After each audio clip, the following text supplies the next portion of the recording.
മാഘപൗർണമി സ്നാനം പ്രയാഗ്രാജിൽ തുടരുകയാണ്. സ്നാനത്തിനായി ലക്ഷക്കണക്കിന് ഭക്തരാണ് ത്രിവേണി സംഗമത്തിലേക്ക് എത്തിക്കൊണ്ടിരിക്കുന്നത്. കർശന നിയന്ത്രണങ്ങളും പ്രയാഗ്രാജിലുണ്ട്. കൂടുതൽ വിവരങ്ങളുമായി കെ പ്രശാന്ത് അവിടെ നിന്ന് ചേരുകയാണ്. പ്രശാന്ത്, മാഘപൗർണമി നമുക്കറിയാം മറ്റൊരു പ്രധാനപ്പെട്ട ദിവസമാണ് ഈ മഹാകുംഭമേളയെ സംബന്ധിച്ച്. അതുകൊണ്ട് തന്നെ വലിയൊരു തിരക്ക് അവിടെ സ്വാഭാവികമായും അനുഭവപ്പെടുന്നു എന്നാണ് മനസ്സിലാക്കാൻ സാധിക്കുന്നത്. അങ്ങനെ തന്നെയല്ലേ?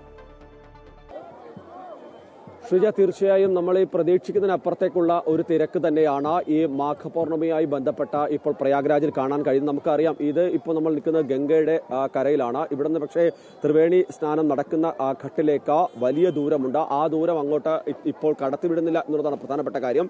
ഇന്നലെ രാത്രി മുതൽ തന്നെ അങ്ങോട്ടുള്ള വഴികൾ അടച്ചിട്ടുണ്ട്. അതായത് ഇനി വരുന്ന മുഴുവൻ ഭക്തർക്കും ഗംഗാ സ്നാനം മാത്രം നടത്തിയാണ് മടങ്ങാനാവുക. ഒരു തരത്തിലും അപ്പുറത്തേക്ക്, അതായത് ഇവിടെ നിന്നൊരു 5 കിലോമീറ്ററെങ്കിലും നടന്നാൽ മാത്രമാണ് ഈ സ്നാനഘട്ടിലേക്ക് എത്താൻ, ത്രിവേണി സംഗമത്തിലേക്ക് എത്താൻ കഴിയുക. അവിടേക്ക് ഒരു തരത്തിലും ഇപ്പോൾ ഭക്തരെ കടത്തിവിടുന്നില്ല. ഇവിടെ പൂർണ്ണമായി നിയന്ത്രിക്കുന്നത്. ഓരോ സ്ഥലത്തും സ്നാനഘട്ടങ്ങളുണ്ട്. ആ സ്നാനഘട്ടങ്ങളിൽ കുറച്ച് ഭക്തരെ കൃത്യമായി തന്നെ എവിടെയായി കൃത്യമായി ക്രമീകരിച്ചുകൊണ്ടുള്ള തിരക്ക് നിയന്ത്രണ സംവിധാനങ്ങളാണ് ഇപ്പോൾ ഉത്തർപ്രദേശ് സർക്കാരിന്റെയും മറ്റ് സംവിധാനങ്ങളുടെ ഭാഗമായി തന്നെ മുന്നോട്ട് പോകുന്നത്.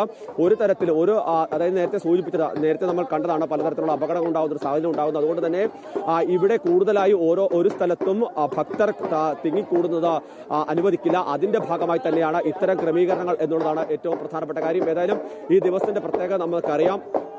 ഈ സ്നാനം കൂടി, അതായത് ഇത് 5ാമത്തെ സ്നാനമാണ്. ഈ സ്നാനത്തിൽ ഈ സമയത്ത് ദേവന്മാരടക്കം സ്നാനത്തിനായി എത്തുകയും അങ്ങനെ ഗംഗയും ഒപ്പം തന്നെ ത്രിവേണി സംഘവും എല്ലാം തന്നെ പുണ്യഭൂമിയായി മാറുന്നു എന്നുള്ളതാണ് വിശ്വാസം. അതുകൊണ്ട് തന്നെ ആ സ്നാനത്തിന് ഇന്നത്തെ ദിവസം സ്നാനം ചെയ്യുമ്പോഴേക്കും നമുക്ക് എല്ലാവിധ അഭിവൃദ്ധിയും എല്ലാം തന്നെ ഈശ്വരാനുഗ്രഹവും ഒക്കെ ഉണ്ടാകും എന്നുള്ളതാണ് ഹൈന്ദവ വിശ്വാസം. അതിന്റെ ഭാഗമായി തന്നെയാണ് ഈ പ്രദേശങ്ങളിലാകെ തന്നെ, പ്രത്യേകിച്ച് ഇതിലെടുത്ത് പറയേണ്ടത് ഈ 5ാമത്തെ, അതായത് സന്യാസി ശ്രേഷ്ഠരുടെ സ്നാനം കഴിയുന്നതോടുകൂടി തന്നെ പ്രാദേശികമായി ആളുകൾ കൂടുതലായി എത്തി സ്നാനത്തിലേക്ക് എത്തുന്ന ഒരു കാഴ്ച നമുക്ക് കാണാൻ കഴിയും. ഇപ്പോൾ നമ്മൾ ഈ ദൃശ്യങ്ങളിൽ കാണുന്ന പോലെ തന്നെ ഇത് സാധാരണഗതിയിൽ ഈ സ്നാനഘട്ടത്തിലേക്ക്, അതായത് ത്രിവേണി സംഗമത്തിലേക്ക് പോകുന്ന വലിയ പാലമാണ്. പക്ഷേ ഇത് ഇപ്പോൾ അവിടേക്ക് പോകാൻ ഭക്തരെ അനുവദിക്കുന്നില്ല. അതിന് തൊട്ടടുത്തായി തിരിച്ച് സ്നാനം കഴിഞ്ഞ് മടങ്ങുന്ന ആളുകൾക്ക് വരാനുള്ള സംവിധാനമുണ്ട്. ഇന്നലെ 30 കിലോമീറ്ററോളം തന്നെ വലിയ രീതിയിൽ ഗതാഗത കുരുക്കൊക്കെ ഉണ്ടായിരുന്നു. 15 കിലോമീറ്ററോളം നടന്നാണ് നമ്മളുമായി അടുപ്പമുള്ള ആളുകൾ പോലും പലരും ഇവിടേക്ക് എത്തിയത്. അത്രയധികം തിരക്ക് അനുഭവപ്പെടുന്നു. ഇന്ന് പക്ഷേ കുറെ കൂടി തിരക്കുണ്ടാകാനുള്ള ഒരു സാധ്യതയുണ്ട്. പ്രത്യേകിച്ച് ഇന്ന് ഈ ഭക്തരെല്ലാം തന്നെ സ്നാനം പൂർത്തിയാക്കി മടങ്ങുന്ന ഒരു സാധ്യതയുണ്ട്. അങ്ങനെ വന്നു കഴിഞ്ഞാൽ അത്തരത്തിൽ അത് ഒഴിവാക്കുന്നതിനാവശ്യമായ ക്രമീകരണങ്ങൾ പല സ്ഥലങ്ങളിലുണ്ട്. പ്രത്യേകിച്ച് നമ്മൾ ശബരിമല സമയത്തൊക്കെ കാണുന്ന പോലെ നിലയ്ക്കൽ വാഹനങ്ങൾ പിടിച്ചിരുന്ന പോലെ അവിടുന്ന് പ്രത്യേക സംവിധാനത്തിൽ ഇവരേക്ക് എത്തിക്കാനുള്ള സംവിധാനം, അങ്ങനെ പൂർണ്ണമായും സ്വകാര്യ വാഹനങ്ങളുടെ എണ്ണം കുറച്ചുകൊണ്ടുള്ള ഒരു നീക്കം തന്നെയാണ് സർക്കാരിന്റെ ഭാഗത്തുനിന്ന് ഉണ്ടാകുന്നത്. ഏതായാലും ഓരോ ഭക്തരെ സംബന്ധിച്ച് അവർക്ക് ഏറ്റവും അനുഗ്രഹം ലഭിക്കുകയും ഒപ്പം തന്നെ ഈശ്വരാനുഗ്രഹത്തോടൊപ്പം തന്നെ അവരുടെ എല്ലാവിധ പാപങ്ങളും കഴുകിക്കളഞ്ഞ് അവർ ഗംഗയിൽ മുങ്ങിക്കുളിച്ച് കയറുന്ന ഒരു സമയമാണ്. അതുകൊണ്ട് തന്നെ അത്തരം എല്ലാ വിശ്വാസത്തിന്റെ ഭാഗമായി നിരവധി ഭക്തർ ഇപ്പോഴും ലക്ഷക്കണക്കിന് ഭക്തരാണ്, കോടിക്കണക്കിന് ആളുകളാണ് എത്തിക്കൊണ്ടിരിക്കുന്നത്. എത്രത്തോളം ആളുകൾ എത്തുമെന്നുള്ളത് സർക്കാരിന് പോലും മനസ്സിലായി. കാരണം മറ്റ് സംസ്ഥാനങ്ങളിൽ നേരത്തെ ഉള്ളതിനേക്കാൾ അധികമായി കുംഭമേളയെ കൂടുതൽ പ്രചാരത്തിലേക്ക് വരുന്നു. കേരളത്തിൽ നടക്കം നമ്മുടെ അടക്കം മലയാളികൾ നിരവധിയായി എത്തുന്ന ഒരു സാഹചര്യം നമ്മൾ കണ്ടതാണ്. അതുകൊണ്ട് തന്നെ ഓരോ മണിക്കൂറും നിരവധിയായ ഭക്തരാണ് ഇപ്പോഴേക്കുന്ന പ്രത്യേക ട്രെയിൻ സംവിധാനം അടക്കമുണ്ട്. അതുകൊണ്ട് ആ ഒരു സാഹചര്യത്തിൽ ഈ നിൽക്കുന്നതിന്, അതായത് ഇന്നിപ്പോൾ മാഘപൗർണമി ആണെങ്കിൽ പോലും ഇത് ഇന്ന് രാത്രിയും കൂടിയുണ്ട്. അതുകൊണ്ട് ഈ കാണുന്ന തിരക്കായിരിക്കില്ല കുറെ കൂടി കഴിയുമ്പോൾ എന്നുള്ളതാണ് നമുക്ക് മനസ്സിലാക്കാൻ കഴിയുന്നത്. ഏതായാലും എത്തുന്ന മുഴുവൻ ആളുകൾക്കുമുള്ള എല്ലാ സജ്ജീകരണങ്ങളും സംവിധാനങ്ങളും ഇവിടെ ഒരുക്കിയിട്ടുണ്ട്. ശ്രീജ, പ്രശാന്ത്, ഈ പറഞ്ഞതുപോലെ ഈ മഹാസ്നാനത്തിനായി വിശേഷപ്പെട്ട ദിവസങ്ങളൊക്കെയുണ്ട്. മാഘപൗർണമി അത്തരത്തിൽ ഒരു പ്രധാനപ്പെട്ട ദിവസമാണ്. ഇനി വരാനിരിക്കുന്നത് മഹാശിവരാത്രിയാണ്. അതുകൊണ്ട് തന്നെ സർക്കാരിന്റെ ഒരുക്കങ്ങൾ അതിനെ എത്തരത്തിൽ നമുക്ക് വിലയിരുത്താൻ സാധിക്കും?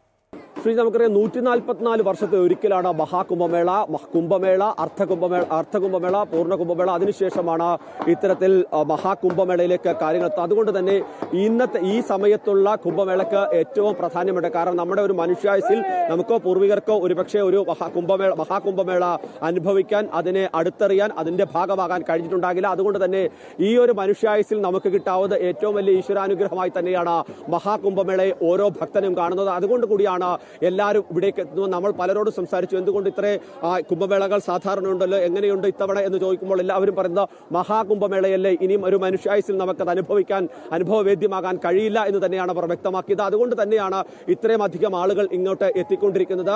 ഇനി ഈ ഇപ്പോഴത്തെ സർക്കാരിന്റെ കണക്കനുസരിച്ച് എത്ര കോടി ആളുകൾ വന്നു ഇപ്പോഴും സർക്കാരിന് ഔദ്യോഗികമായി കണക്കില്ല. കാരണം 40 കോടിയിലധികം ആളുകൾ എത്തിയെന്നുള്ളതാണ്. ഇനി നടക്കാൻ പോകുന്ന ശിവരാത്രിയെ സംബന്ധിച്ച് ശിവരാത്രി പ്രാദേശികമായി കൂടിയുള്ള ആഘോഷമാണ്.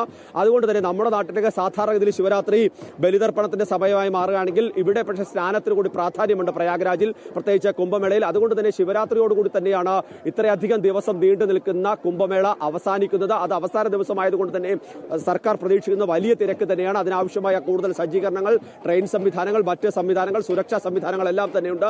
കൃത്യമായ പരിശോധനകൾക്ക് ശേഷം മാത്രമാണ് ഇവിടേക്ക് ഭക്തരെ പ്രവേശിക്കുന്ന തരത്തിലേക്ക് എത്തുക. മാത്രമല്ല ഈ കാണുന്നത് പോലെ നിരവധിയായ പാലങ്ങളുണ്ട്. ഈ പാലങ്ങൾ കടന്നാണ് ഗംഗയ്ക്ക് അപ്പുറത്തേക്ക് ത്രിവേണി സംഗമത്തിലേക്ക് ഭക്തർ എത്തുക. ആ ഒരു ഘട്ടത്തിൽ ഓരോ പാലത്തിലൂടെയും ഭക്തരെ പ്രത്യേകമായി നിയന്ത്രിച്ച ഓരോ സ്നാനഘട്ടത്തിലും, അതായത് ത്രിവേണി സംഗമത്തിൽ മാത്രമായി ഭക്തർ തെങ്ങിക്കൂടുന്ന ഒഴിവാക്കാനായി ഓരോ സ്നാനഘട്ടത്തിലും കുറച്ച് ഭക്തരെയായി ക്രമീകരിച്ചുകൊണ്ടുള്ള ഒരു സജ്ജീകരണം തന്നെയായിരിക്കും ശിവരാത്രിയോടനുബന്ധിച്ചുണ്ടാവുക.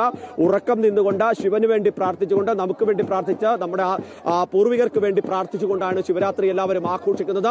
അത് പ്രയാഗ്രാജിലും അത്തരത്തിൽ തന്നെയാണ്. സ്നാനത്തിനും കൂടി പ്രാധാന്യമുള്ളത് കൊണ്ട് തന്നെ അവസാനത്തെ 6 സ്നാനങ്ങളാണ്. അതിൽ അവസാനത്തെ സ്നാനമാണ് അതിൽ ഏറ്റവും പ്രധാനമാകുന്നത്. ഈ മഹാകുംഭമേള അവസാനിക്കുന്നത് ശിവരാത്രിയോട് കൂടിയാണ്. അതുകൊണ്ട് തന്നെ അത്രയധികം പ്രാധാന്യത്തോടു കൂടി ലക്ഷക്കണക്കിന് കോടിക്കണക്കിന് ഭക്തർ രാജ്യത്തിന്റെ വിവിധ ഭാഗങ്ങളിൽ നിന്ന് ലോകത്തിന്റെ വിവിധ ഭാഗങ്ങളിലെത്തും.